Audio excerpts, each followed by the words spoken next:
গুনাহ করতে করতে গুনাহ যদি আসমান বরাবর হয়ে যায়, সাগরের ফেনা থেকে তোমার গুনাহ বেশি, তুমি যদি আস্তাগফিরুল্লাহাল্লাযী লা ইলাহা ইল্লা হুয়াল হাইয়ুল কাইয়্যুম ওয়া আতুবু ইলাইহি লা হাওলা ওয়ালা কুওয়াতা ইল্লা বিল্লাহিল আলিয়্যিল আযীম, এই ইস্তেগফারটা যদি মন থেকে মাপ পাইবার আশায় পাঠ করো, আল্লাহ রাসূল বলেন গুনাহ যদি আসমান বরাবর গিয়ে হয়ে যায়, আমার আল্লাহ তাআলা ইস্তেগফারের দিকে তাকাইয়া ওই বান্দাটার গুনাহ মাফ করিয়া দিবে। ইস্তেগফার অনেকগুলো আছে, সংক্ষিপ্ত করে বলে দেই।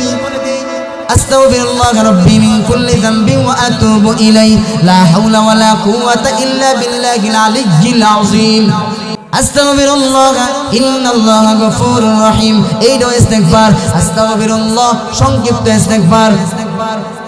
শুধু এখানেই নয়, আবু বকর সিদ্দিক রাদিয়াল্লাহু আনহু আল্লাহ নবীর দরবারে গিয়া বলেন, আল্লাহ নবী গো, এমন একটা ইস্তেগফার আমাকে শিখিয়ে দেন যেই ইস্তেগফারটা আমি নামাজের মধ্যে পাঠ করব।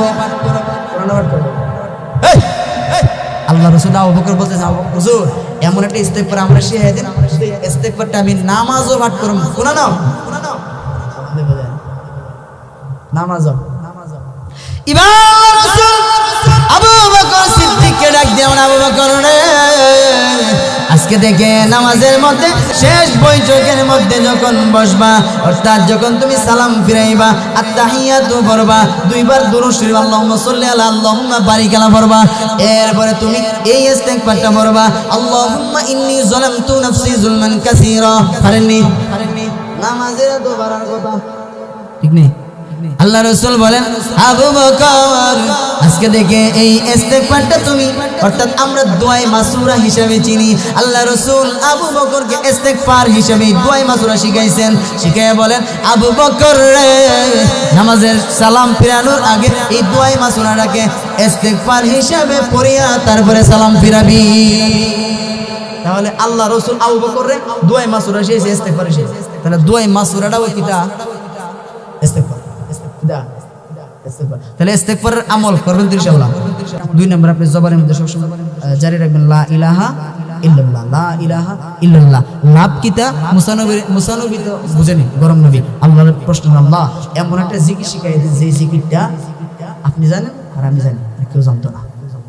কথা বলছেন মুসানবী আল্লাহ তাআলা শিখাইছেন, তুমি জিকির করো লা ইলাহা ইল্লাল্লাহ। মুসানবী আল্লাহ যেটা ওই ঠাস করে একটা জব দিয়ে দেন, বলছি এমন একটা জিকির শিখান যেটা আপনি জানেন আর আমি জানি আর কেউ জানতো না। শিখাইছেন ইন্টারন্যাশনাল জিকির, যেটা হকলি পারে, সবাই জানে। আল্লাহ বলে, মুসা রে, সবাই কি আর তাৎপর্য মহত্ব গুরুত্ব বুঝে? জানে? লা ইলাহা ইল্লাল্লাহ এক পাল্লা উড়াই দিলে 7 আসমান 7 জমিন উড়াই দিলে লা ইলাহা ইল্লাল্লাহর অবস্থাটা কি হইবে? 7 আসমান 7 জমিনের অবস্থাটা এরকম। 5 টাকার একটা পয়সা কয়েন এক পাল্লা, আর এক পাল্লার মধ্যে 7 আসমান 7 জমিন, অর্থাৎ 7 আসমান 7 জমিন লা ইলাহা ইল্লাল্লাহর কাছে কিছুই না। লা ইলাহা ইল্লাল্লাহর ওজন এমন বাড়াবার। কথা বুঝেন? আল্লাহ রাসূল বলেন, যার জীবনের শেষ কথা হবে লা ইলাহা ইল্লাল্লাহ, সে জান্নাতি হইয়া দুনিয়া থেকে বিদায় নিছে। অর্থাৎ মরণের সময় কালিমা নসিব যার হয়। আল্লাহ রাসূল বলতেছেন, যে ব্যক্তি জবানের মধ্যে লা ইলাহা ইল্লাল্লাহর জিকির রাখবে, সব সময় লা ইলাহা ইল্লাল্লাহর জিকির রাখে, তার কলবটা, তার অন্তরটা, তার জবানটা লা ইলাহা ইল্লাল্লাহর জিকির দ্বারা তরতাজা রাখে, জিন্দা রাখে। আল্লাহ রাসূল বলেন, তার লাভ কি হইব? 1 নম্বর লাভ, আল্লাহর প্রতি তাকওয়া, ভয় ওই লোকটার কলিজার মধ্যে আল্লাহ ভরপুর করে দিবে। শয়তানে, কোন নাস্তিকে, কোন মুনাফিকে এই লোকটারে খারাপ বানাইতে পারবে না, মুনাফিক বানাইতে পারবে না, কাফের বানাইতে পারবে না। আল্লাহ তাআলা জিম্মাই, আল্লাহ নিজ জিম্মাই হেফাজত করে। আরো লাভ শুনো, আরো লাভ হইল, যে ব্যক্তি লা ইলাহা ইল্লাল্লাহর জিকির করবে, আল্লাহ রাসূল বলেন মৃত্যুর সময় আল্লাহ পাক কালিমা নসিব করে। লাভ জানি আরো যে আমলগুলো আছে সবগুলো টাইম নেই।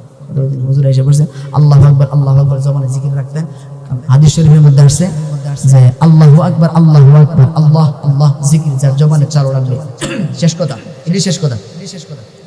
ওই কিয়ামতের কঠিন ময়দানে আল্লাহ রাব্বুল আলামিন ওই বান্দাটাকে ডাক দিয়া বলবেন, বান্দারে আয়, দুনিয়ার মধ্যে তুমি আমার নামে জিকির দিয়া জবানটারে তরু তাজা রেখেছিলে, তোমার দিলটারে তরু তাজা রেখেছো।